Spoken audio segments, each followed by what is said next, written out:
Okay, thanks for joining our Antalya wrap video. It's been a couple of months we've been in Antalya, Turkey, and it's been, I think, a pretty good time so far, hey? We've really enjoyed it. Yeah, so we thought we'd just have a conversation, take you through some of the things that we liked and didn't like, and some of the things that have kind of judged our based our decision on whether we would come back or not. So why don't we start with where we are with the accommodations here at the Airbnb? What did you think? This accommodation has been fantastic.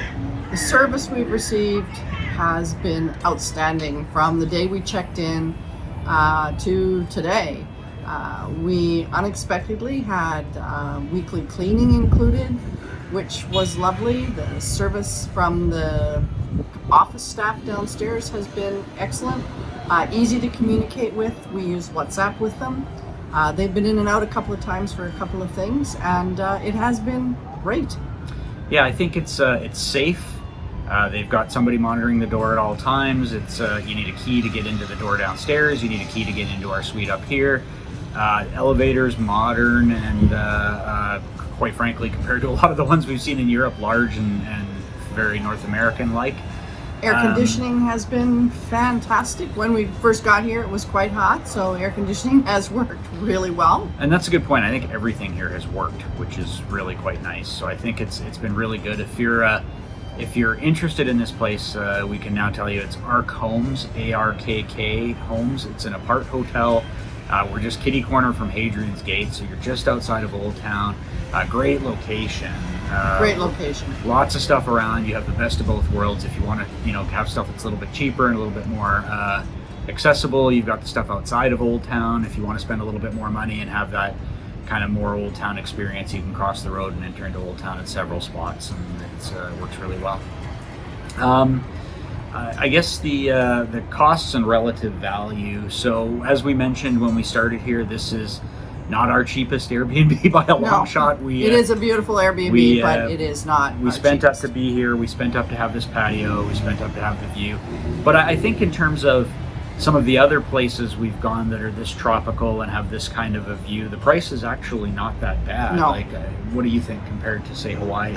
Compared to Hawaii, it's about half the cost of what we would pay for our favorite Airbnb in Hawaii, and it's twice the size and twice the services that we have here.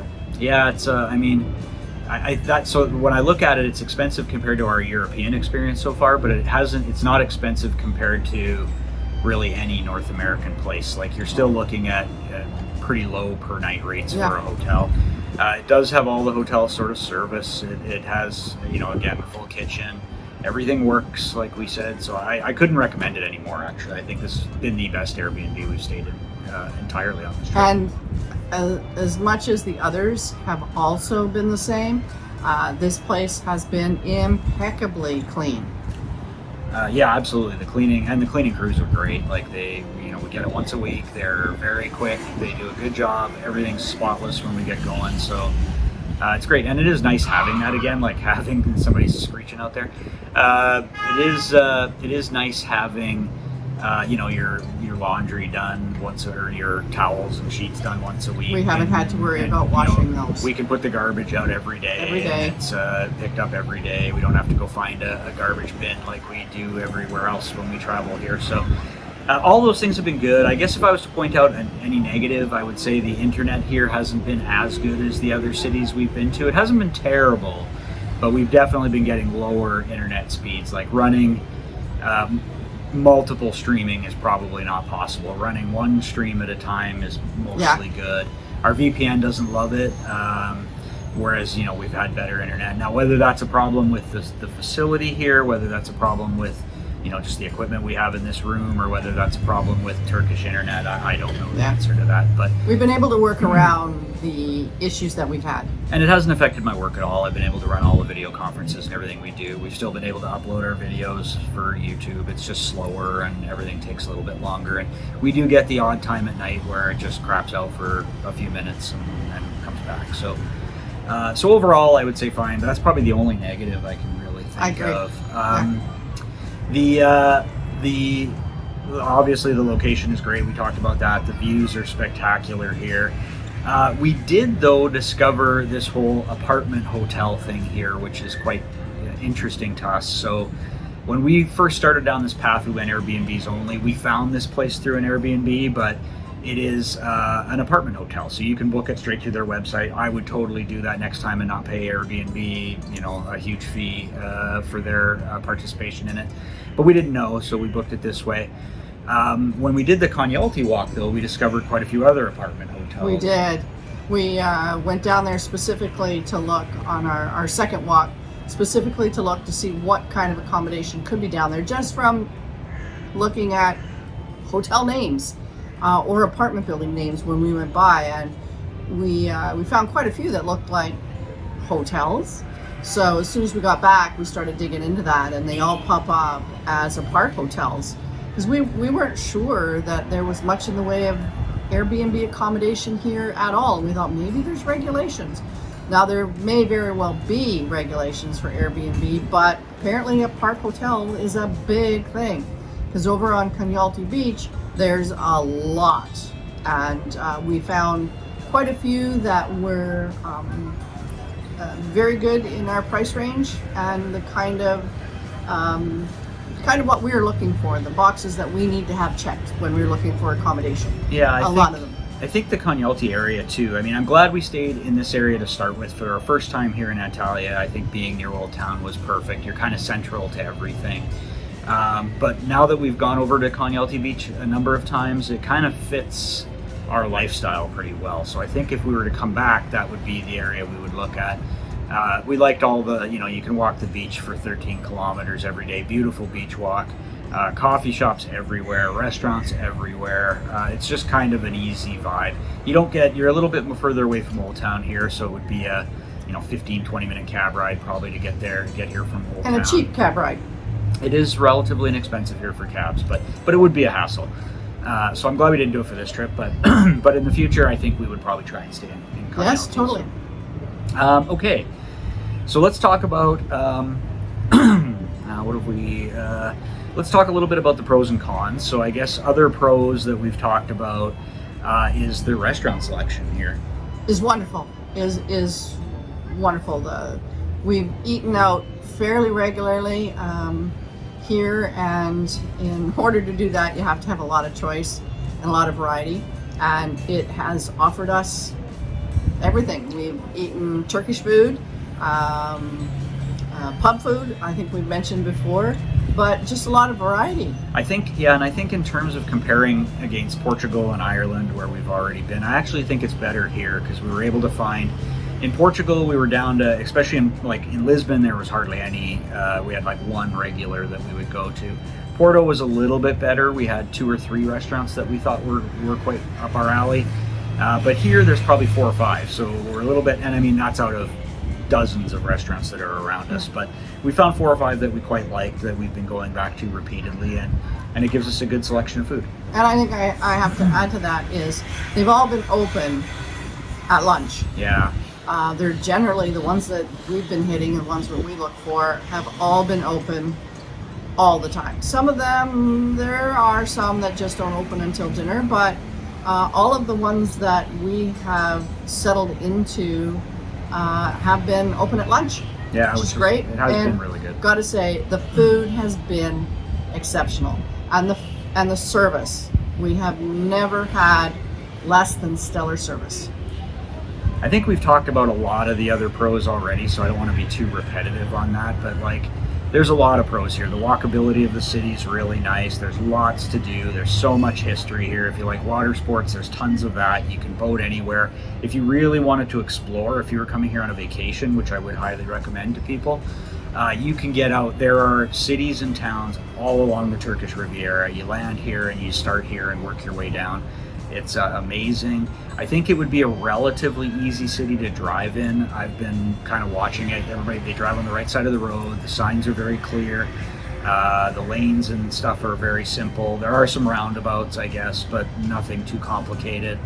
It actually looks like it would be a relatively easy lots of place rental to car drive. services, kind of everywhere. Even in Old Town, there's several different spots that say rental services. So yeah, so I think that part's been good.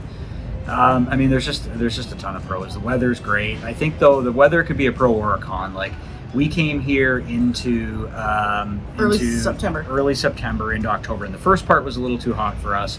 It's now perfect. October has been phenomenal, and I think it's only going to get better into November and December. But like if you take any of the summer months, it's ridiculously hot here. So I wouldn't survive unless you're into 35 Celsius or higher. This is probably not the right place in the summertime. So it's a pro in the winter for sure. Maybe not so much of a pro in the summer. Let's talk a little bit about the few cons. So, and again, there's not a lot of cons. I don't want to focus on these, but there's a few that we've noticed. I'll start. Okay. Alcohol is expensive. Yes. Coming from Europe, where wine's super cheap and everything's kind of easy, it's alcohol's about the same price as Canada here, or possibly even a little more in some places. But so we just don't have as much of it, which is fine. We haven't been drinking at home that much, and we haven't, when we go out, we have a beer instead of having wine because it's a little bit cheaper.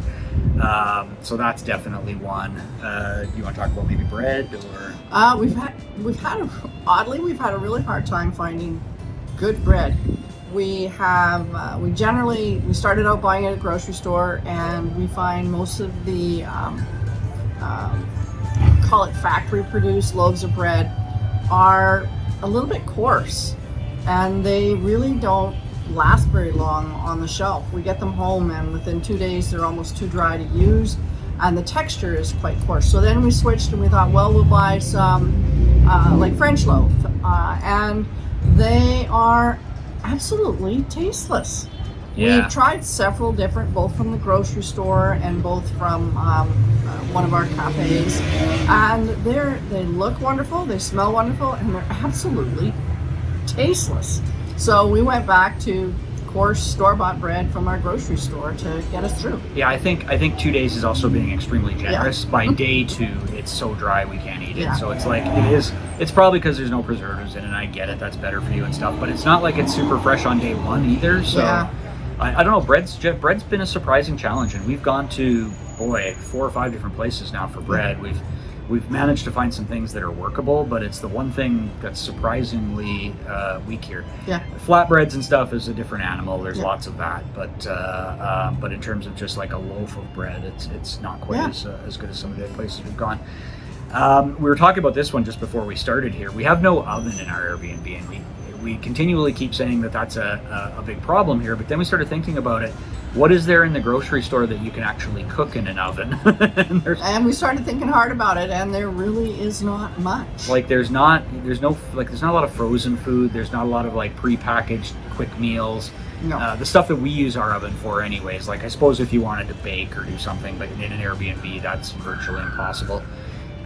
So it's like we've missed it, but it's not just the oven, it's the fact that there's nothing in the stores that support the oven anyways. So it hasn't maybe been the worst thing in the world. So we've been trying to be creative with stir fry in the frying pan. Done a lot of that. If you're wondering about all the noise out here, it is basically rush hour right now, so that's why you're hearing a lot of stuff at sunset's kind of the time that everybody's coming and going from shift changes or whatever, so it's a little bit busy.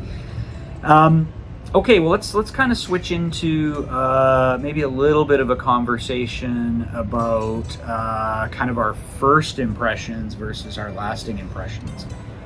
Our first impressions, on about day 3, we had a bit of a meltdown. It was really hot, it was dusty. We've been out and about a little bit, and we were struggling with some internet issues, and we really felt maybe we'd made a mistake. And we worked through that. The building guy came up, tinkered with the internet. We got through the internet, got it fixed up a little bit.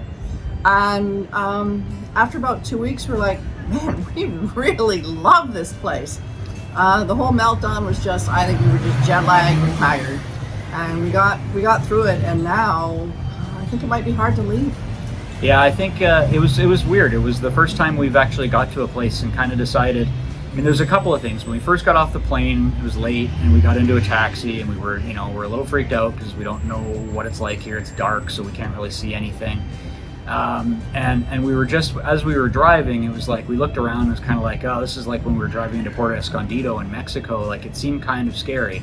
Obviously, it's not. When the lights came out the next day, we could see around, and it was very different. But we had that sort of vibe coming into it, and it was a little bit challenging. And then we struggled for the first couple of days till we found everything that we needed. And maybe that's a lesson to be learned for us, is that, you know, never to judge a place too quickly, because the first couple of days you're just settling anyways, and it takes some time to get comfortable and adjusted. And we had never stayed in kind of an apart hotel like this before either, so that was a little bit different. But once we got settled in, honestly, this is probably my favorite place on the trip so far. So it's, I agree. And I think maybe that's a bit of it too. Like, coming from Portugal, where we were a little bit out of our element, nobody spoke our language. Then we ended up in Ireland, which was almost exactly the same as being back in Canada. Like, everything was comfortable and easy, and we didn't have to stretch out of our comfort zone at all. And then we came here not knowing what to expect, and of course our minds were telling us things maybe that they shouldn't have been, and we got a little bit more freaked out, and it all turned out to be fine. So I think that maybe that up and down of the familiarity was challenging for us, but like, nothing here has been an issue. We really thought all of it would be. It's, like, the cleanliness hasn't been an issue, safety hasn't been an issue, culture hasn't been an issue, religion hasn't been an issue. Like, none of the things we thought might be intimidating really were. So I think if there's a lesson to be learned here, it's that it's not intimidating here, and it's probably not that intimidating anywhere, really, when you think about it. Okay, so let's move on. So I guess the last thing I wanted to talk about is, would we come again, and maybe some of the reasons for yes or no. So let's talk about first maybe comparing it to Portugal. What are your thoughts versus Portugal? Portugal is at the bottom of my list right now. Once we got over our little meltdown after day 3, has just had more variety for us. It's felt cleaner. It's just felt easier. It's hard to describe, but I would definitely take Turkey, Antalya anyway, over Portugal. Yeah, it's higher on my list right now too, and it's not that we didn't love Portugal, we did, but it's, there's just, here is just it's a very different experience. In Portugal, I thought we had very few choices on things. We have a lot more choice here. It's a bigger city, bigger country. There's a lot more selection of things and stuff, which is nice. But also, there's only you burn out on cathedrals, right? And so, like, they're beautiful, and you go and you look at them, and it's like amazing, but you just sort of wear out after a while, and you want to just get back to daily life. And I think here, daily life has been more like what you would expect daily life to be than it was for us in either Lisbon or Porto. It just, so in terms of would we stay here or there again, I would stay here before I would stay. I agree, 100%. Now, what about Ireland? Let's compare it to Ireland in that same sense. Ireland ended up being cold. Now, after Portugal, and before we got here, we were kind of looking for a little less hot, which we definitely got in Ireland. But by the time we left Ireland, we were kind of done with the rainy, cool days. Every day we were down to wearing socks and jeans almost all the time with a rain jacket. So we kept saying, "Oh, we're ready to go to Turkey." So we did like Dublin, and I think we could spend a couple of months in Dublin again. We had a great Airbnb. But I don't know whether we do that. Yeah, Ireland's a harder comparison for me, because Ireland's so much like Canada that it's easy. So it really was just just like being back home. So it's like I think some of Ireland for me was like, okay, I loved it because it was easy to be there. This is more out of our comfort zone. The people don't speak English generally very well, so you can't have the kind of friendly conversations we had with people all over Ireland. But we still have plenty of good conversations, and we've met lots of people here. So I don't know. It's a tough call for me, but I think in terms of just cost and some of those factors, I think Turkey is far ahead of Ireland in that sense. So I'd probably choose Turkey over Ireland as well. Yeah.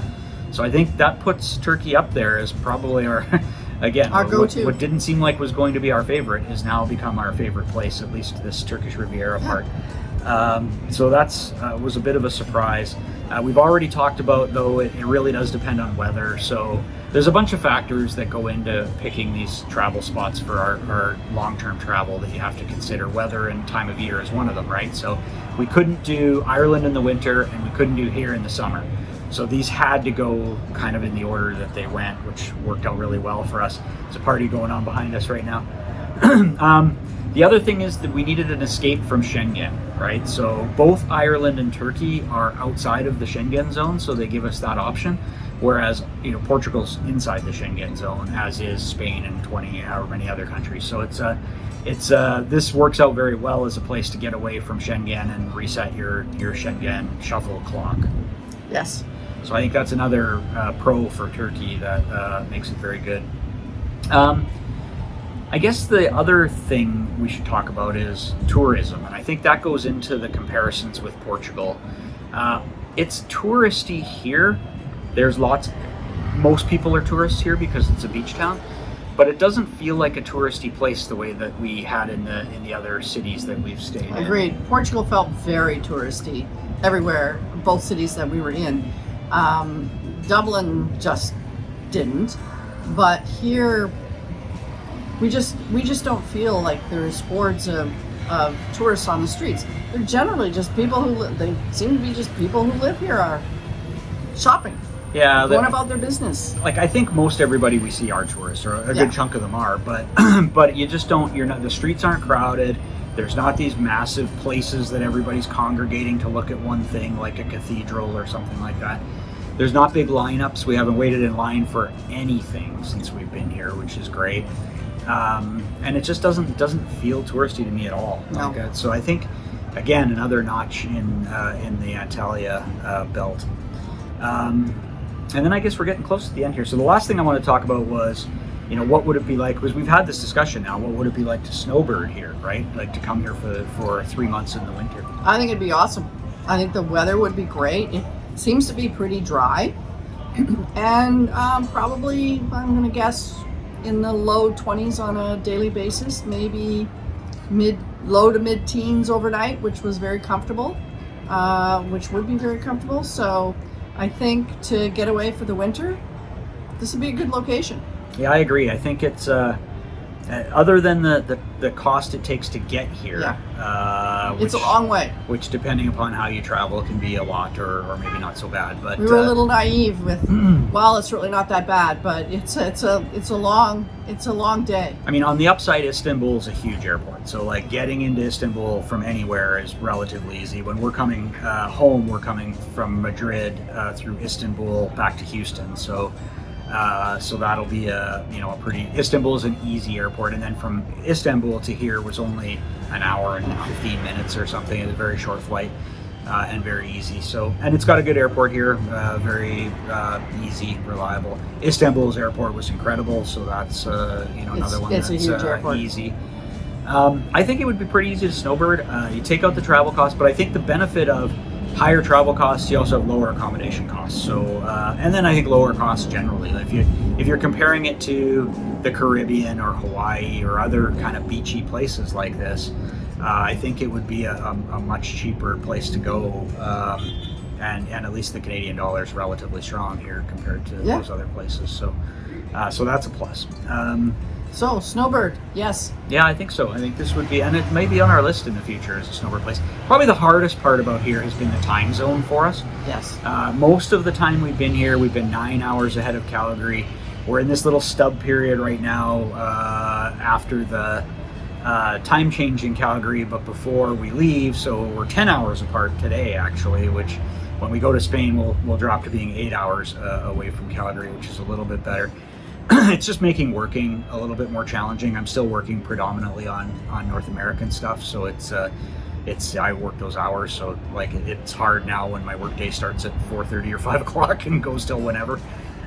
So the time zone can be a little challenging, but if you don't have a time zone issue, if you're retired or you're coming out here to snowbird for other reasons, I think it would be a very easy place to do. Also, if you were snowbirding, you don't get your prescriptions, call them prescriptions, none of the grocery stores really have pharmacies. So any kind of prescription type of drug you get from a standalone drugstore. They're not very big, but they seem to have everything, and they're quite inexpensive. And you can get some items that you need a prescription for in Canada and the US without a prescription at these little stores. So if you were snowbirding, you could possibly get some of your regular prescriptions, just have them refilled at the drugstore here. Yeah, that's a really good point. We've got to talk about that one, and that was one we had on our list. Is not only is Turkey medical tourism capital, so you can come here and get surgeries and procedures and dental work and all that stuff done at a very low cost from really high-skilled doctors that live here. And you can imagine if you're a doctor, this is a pretty awesome place to live. But the prescription stuff, I have various skin problems, and I get creams for them from the doctor back in Canada. And those creams, when I'm not covered by my benefits plan in Canada, tend to be around $100 a tube. Here, I can buy them over the counter, $8 Canadian a tube. So it's like, it's amazing, and you get the exact same medication, the exact same, it works just as well. Everything's been great. So I'm stocking up on that, obviously. But and the little pharmacy where he's been going. The pharmacist gal is quite wonderful. There's 3 or 4 of them in there. They're super helpful, and they speak English quite well. The pharmacists speak the best English so far of anyone we've been around. Like, it's you can walk in there and have a conversation. It's very easy. And show them pictures. I just showed them pictures of my prescriptions from Canada, and they were like, okay, well, we have this one, this one's a little different, but you can try it, and that sort of thing. And they were so cheap. It was, why wouldn't you, right? So. Yeah. Okay, so I think that's the wrap. So our next up, we are going to Alicante, Spain. We have quite a travel day on Wednesday to get there. So we go from here, we fly to Istanbul, then we fly from Istanbul to Barcelona, and then Barcelona we take a little hopper flight to Alicante. There's been a lot of flooding and problems in the Valencia area, which is going to be a little bit north, but it sounds like Alicante has been spared from all that, so we're kind of sorry about all the people that have had to deal with that in Spain. But we're looking forward to going to Spain and learning more about it, and seeing what Alicante's like. It looks like another beautiful place to spend winter and spend Christmas. And spend Christmas, which was a big reason why we went there. So by the time we drop this, we will already be in Spain, so hopefully we'll be able to drop this, and then shortly thereafter we'll drop our first impressions video of Spain. So anyways, thank you everybody for joining us on this Turkish expedition. It's been fun for us, and we hope you've maybe have a view to come here someday too. We would certainly recommend it. So thanks for experiencing this with us. Yeah, thanks everyone, and we will talk to you from Spain. Bye. Bye.